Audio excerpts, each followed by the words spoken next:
New Karachi industrial area में मुबैना police मुकाबले में 5 डाकू मारे गए। एसएसपी सेंट्रल के मुताबिक मुल्जिमान के कब्जे से असलहा, कार और मोटरसाइकिल बरामद हुई। मुल्जिमान की शनाख्त नदीम, सरफराज, नवीद, आसिफ और गुलाम अब्बास के नामों से हुई। मुल्जिमान कार और मोटरसाइकिल पर सवार थे। डाकुओं ने 20 अप्रैल को ख्वाजा अजमेर नगरी में डकैती में मज़ाहमत पर दूध के ताजिर को कत्ल किया था। New Karachi industrial area police ने खुफिया इत्तला पर कार्रवाई की।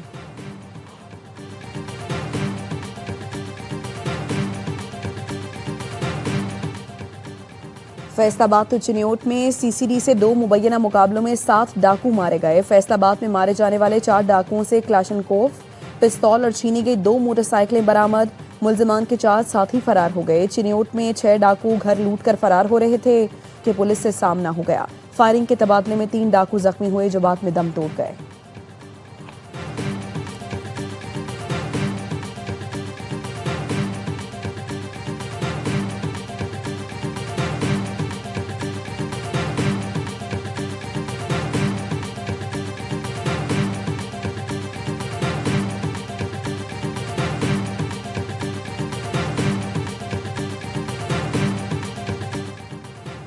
ईरान से जंग की हिमायत नहीं करता, मगर ईरान ने एटमी हथियार बनाने की कोशिश की तो संगीन मसाइल का सामना करेगा। 8 या 9 साल बाद अपने ओहदे से सुबुकदोश होगा। अमरीकी सदर ट्रंप का व्हाइट हाउस में स्मॉल बिजनेस समिट से खिताब।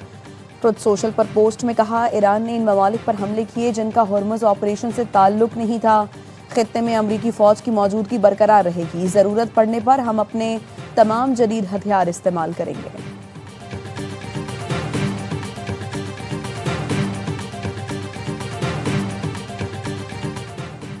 ईरान के वज़ीर ख़ारिजा अब्बास इराक़ची ने कहा है कि पाकिस्तान की मुखलिसाना कोशिशों से मुज़ाकरात आगे बढ़ रहे हैं।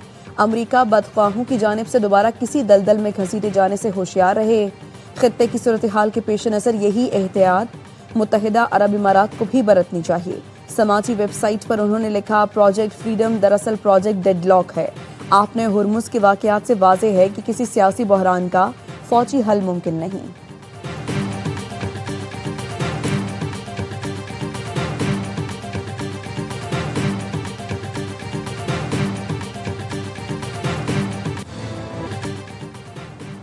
ईरान का फुजेरा में ऑयल फैसिलिटी पर हमले का पहले से कोई इरादा नहीं था। सीनियर ईरानी फौजी हुकाम के मुताबिक ये वाक़या अमरीकी मुहिम जोई का नतीजा है। ईरानी सरकारी मीडिया का कहना है कि अमरीका ने आपने हुर्मुज़ से गैर कानूनी गुजरगाह बनाई जिस पर यह वाक़या हुआ। सीनियर ईरानी फौजी हुकाम का कहना है अमरीका को वाक़े का जिम्मेदार करार दिया जाए।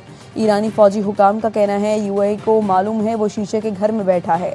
यूएई का अदम तहफ़्फ़ुज़ उसके लिए एक मोहलिक ख़तरा है।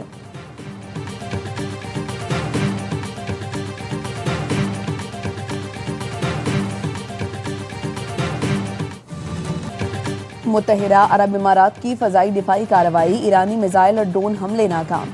ईरान के 12 बैलिस्टिक, 3 क्रूज मिसाइल और 4 ड्रोन तबाह किए। मुत्तहिदा अरब इमारात की वजारत दिफा का कहना है फुजीरा में ऑयल इंडस्ट्री जोन पर भी ईरान ने ड्रोन हमला किया जिससे पेट्रोलियम इंडस्ट्री जोन में आग भड़क उठी। 3 भारतीय शहरी जख्मी हुए। यूएई का फ़ज़ाई दिफाई निज़ाम फ़ाल और ख़तरात से निमटने में मसरूफ़ है। आवाज़ें बैलिस्टिक और क्रूज मिसाइलों और ड्रोन्स को रोकने का नतीजा हैं। इससे पहले यूएई का कहना था ईरान ने आपने हुर्मुज़ में ड्रोन से हमारे ऑयल टैंकर को निशाना बनाया।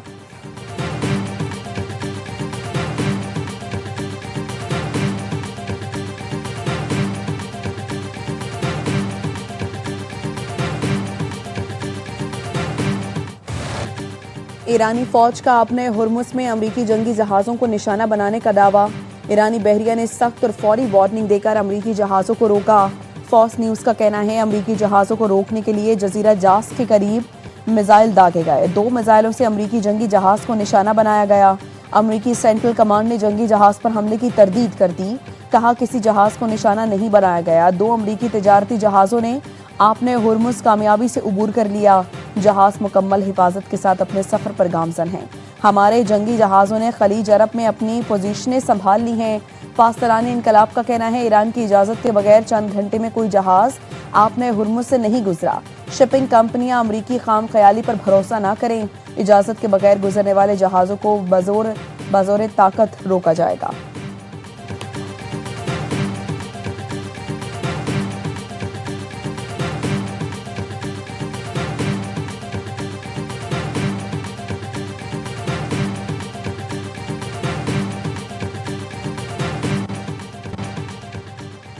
सऊदी वली अहद मोहम्मद बिन सलमान का अमाराती सदर शेख मोहम्मद बिन जायद अल नहयान से टेलीफोनिक राबता।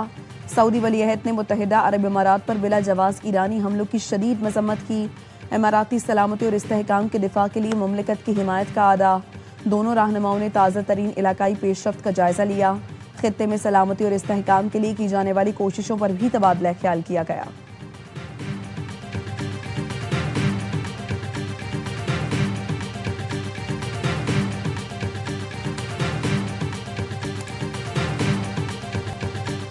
ईरानी जहाज टोस्का के हमले के 15 अरकान पाकिस्तान से ईरान पहुंच गए। ईरानी मीडिया के मुताबिक अमेरिका ने बहरी जहाज भी पाकिस्तान के हवाले कर दिया। ज़रूरी मुरम्मत के बाद जहाज ईरान को दिया जाएगा। नायब वज़ीर आज़म इसहाक डार कहते हैं अरकान को गुज़श्ता रात पाकिस्तान पहुंचाया गया था। अमले की वापसी ईरान और अमेरिका के ताउन से मुमकिन हुई, जिसको पाकिस्तान सराहता है। इसहाक डार और ईरानी वज़ीर ख़ारिजा का टेलीफोनिक राबता। अब्बास इराक़ची ने पाकिस्तान के तामीरी किरदार और मुखलिसाना सालिसी की कोशिशों की तारीफ की।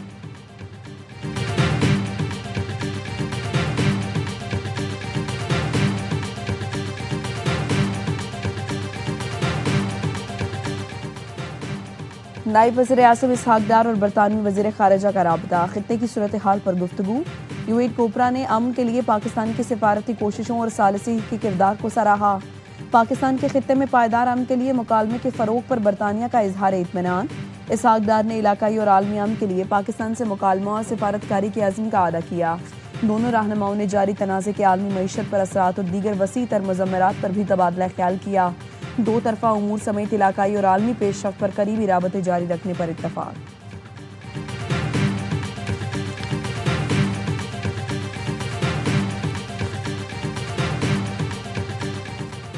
रूसी सदर व्लादिमीर पुतिन का यूक्रेन के साथ आर्जी जंगबंदी का ऐलान। पुतिन ने 8 और 9 मई के लिए बाज़ाबता तौर पर जंगबंदी का ऐलान किया। रूसी मीडिया का कहना है पुतिन ने आर्जी जंगबंदी का ऐलान जंग अजीम 2 में जर्मनी के शिकस्त की सालगिरह पर किया। यूक्रेनी सदर ज़ेलेंस्की ने भी जवाब में जंगबंदी का ऐलान कर दिया। यूक्रेनी सदर का 5 और 6 मई की दरमियानी शब से सीज़ फायर का ऐलान। कहा इंसानी जानें किसी भी तकलीफ से ज़्यादा अहम हैं। यूक्रेनी सदर का रूसी क़यादत से जंग के खात्मे के लिए संजीदा इक़दामात का मुतालबा।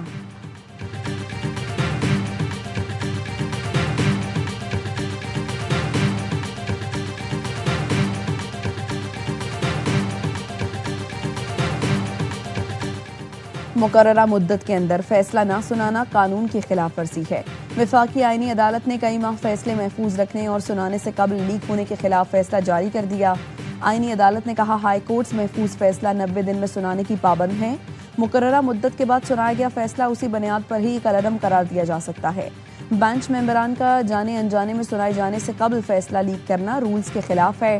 बेंच सरबराह कबल अज़ वक्त फैसला या उसके नकात लीक होने पर असर नो समात का हुक्म दे सकता है। हाई कोर्ट्स में ऐसा मामला चीफ जस्टिस जबकि सुप्रीम कोर्ट में जजिस कमेटी को भेजा जाएगा। आईनी अदालत ने पाकिस्तान शिपिंग कॉरपोरेशन की अपील निपटा दी। आईनी अदालत ने सिंध हाई कोर्ट की ऑब्जर्वेशंस हज़फ कर दी। शिपिंग कॉरपोरेशन अपील में सिंध हाई कोर्ट ने महफूज फैसला 10 माह के बाद सुनाया था। शिपिंग कॉरपोरेशन ने पेंशन अदायगी केस में सिंध हाई कोर्ट का फैसला चैलेंज किया था।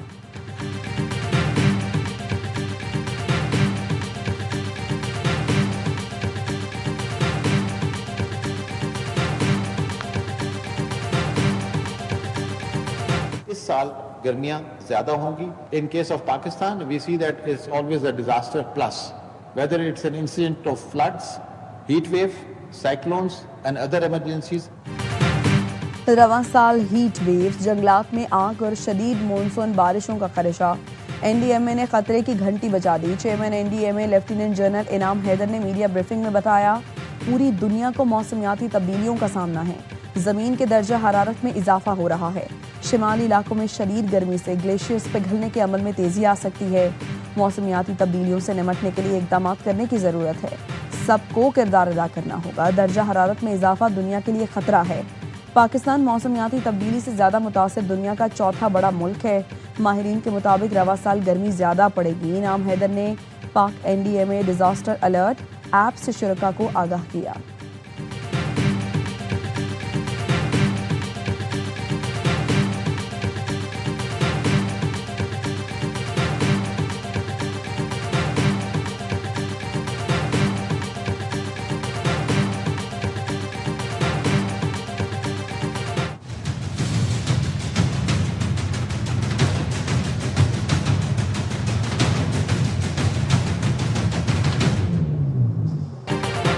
कराची में गर्मी की लहर, पारा आज भी 40 डिग्री से ऊपर रहने की पेश गोई। गुज़श्ता रोज शदीद गर्मी से मुतासरा दर्जनों मरीज अस्पताल मुंतकिल हुए। शहरी गैर ज़रूरी तौर पर 11 बजे से शाम 4 बजे तक बाहर न निकलें। पानी और नमकियात के इस्तेमाल को यकीनी बनाएं, माहिरीन सेहत का मशवरा।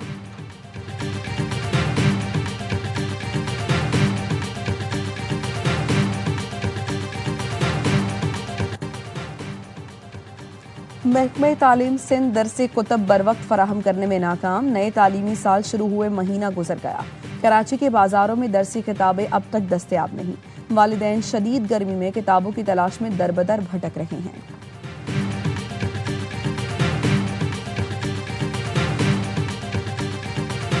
सजावल में बदीन रोड पर दौरान चकरेट से भरे डंपर से 13,000 किलो छालिया बरामद। पुलिस के मुताबिक डंपर से मिलने वाली सुपारी गुटके के 944 थैलों में छुपाई गई थी।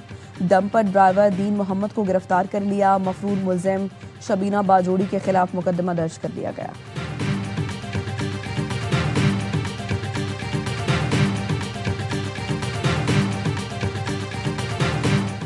वज़ीर आला मरियम नवाज का पंजाब डेवलपमेंट प्लान 52 शहरों की तज़ीनो आराइश और अपग्रेडेशन का आगाज हो गया।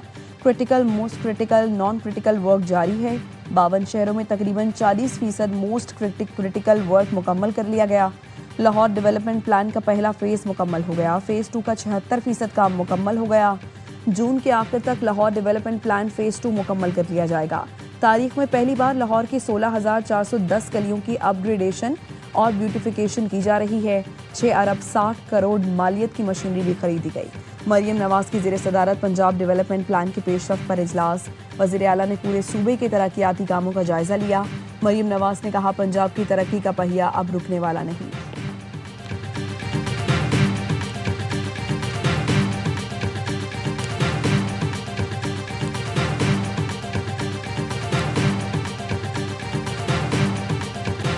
खैबर पख्तूनख्वा में ड्राइविंग लाइसेंस बनवाना हो गया आसान। वज़ीर आला केपी ने डिजिटल लाइसेंस मैनेजमेंट सिस्टम का इफ्तिताह कर दिया। सुहेल आफरीदी कहते हैं, नए सिस्टम के तहत ड्राइविंग लाइसेंस का इजरा मुकम्मल तौर पर डिजिटल हो गया। खदमात की डिजिटाइजेशन से शहरियों को सहूलत, मेरिट और शफाफियत यकीनी होगी। वज़ीर आला को ब्रीफिंग में बताया गया, शहरी घर बैठे दस्तक ऐप और वेबसाइट के जरिए लाइसेंस के लिए अप्लाई कर सकते हैं। QR कोड वेरिफिकेशन और मरकजी डेटाबेस की तैयारी भी मुकम्मल कर ली गई।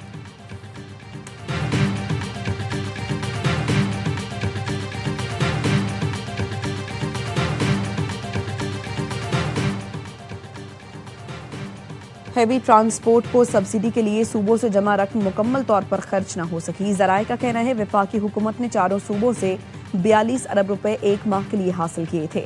हैवी ट्रांसपोर्ट मालिकान की अक्सरियत ने रजिस्ट्रेशन नहीं कराई।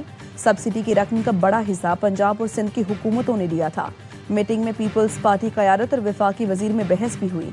PP रहनुमा ने वफाक के बजट से सब्सिडी का कहा तो वफाकी वजीर का मौक़िफ़ था, आप हुकूमत का हिस्सा हैं, साथ दें। सिंध हुकूमत के तहफ़्फ़ुज़ात पर सब्सिडी की रकम 3 माह की बजाय 1 माह के लिए ली गई थी। चारों सूबाई हुकूमतों ने कहा, खर्च के बाद सब्सिडी की रकम का पूरा हिसाब भी दिया जाए।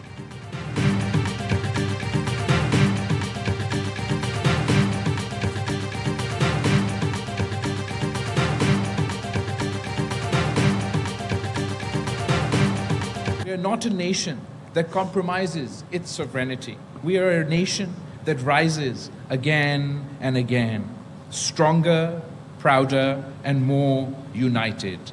Long live Pakistan! Pakistan, हमेशा जिंदाबाद।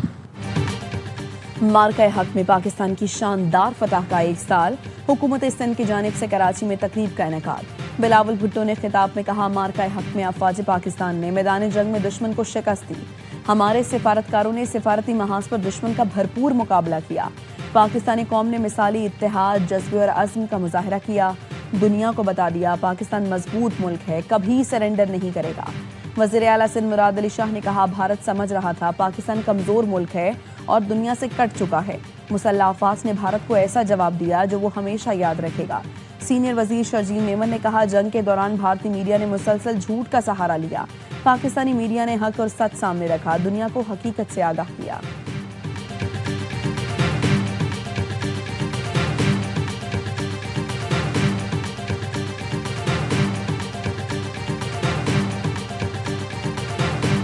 The Select USA Investment Summit is where American business opportunities begin. From May 3rd through the 6th, a delegation of 16 Pakistani entrepreneurs and business leaders are participating in the Select USA Investment Summit in National Harbor, Maryland. Pakistan और America के ताल्लुकात की बुनियाद मजबूत मुआशी रवाबित पर कायम है। अमरीकी नाज़िमुल उमूर नेटली बेकर कहती हैं अमरीका में सरमायाकारी के मौके सेलेक्ट यूएसए समिट से शुरू होते हैं। 3 से 6 मई तक जारी समिट में 16 पाकिस्तानी शख्सियात शिरकत कर रहे हैं। समिट अमरीकी क़यादत से बराह रास्त रवाबित का बेहतरीन मौका फराहम करती है। पाकिस्तानी सरमायाकारों को अमरीका में कारोबार वुसअत देने में मुआवनत पर खुशी है।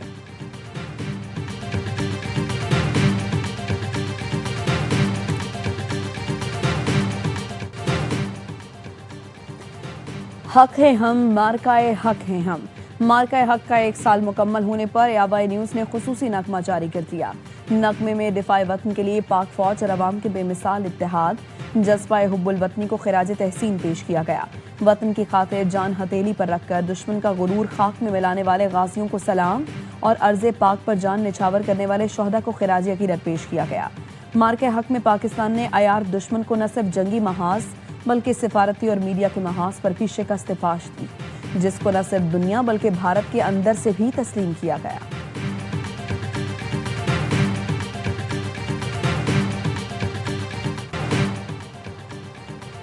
बांग्लादेश के खिलाफ टेस्ट सीरीज से काबिल पाकिस्तानी टीम की तैयारियां। पाकिस्तानी टेस्ट स्क्वाड का बांग्लादेश में पहला ट्रेनिंग सेशन।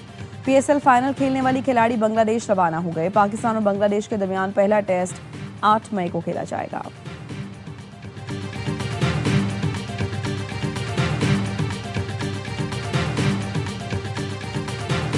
और कराची में गर्ल्स इन ग्रीन की शानदार परफॉर्मेंस, जिम्बाब्वे को 168 रन से आउट क्लास कर दिया। पहले वनडे में पाकिस्तानी जिम्बाब्वे के खिलाफ रिकॉर्ड 330 रन का टोटल बनाया। सदफ शम्स 2 रन की कमी से करियर की पहली सेंचुरी मुकम्मल न कर सकी। सिद्रा अमीन, गुल फिरोजा, नाजिया अलवी ने 9 सेंचुरियां बनाई। हदफ के ताक़ुब में मेहमान टीम 37वें ओवर में 162 रन पर ढेर। Sadaf Shams player of the match करार। दूसरा वनडे बुध को खेला जाएगा।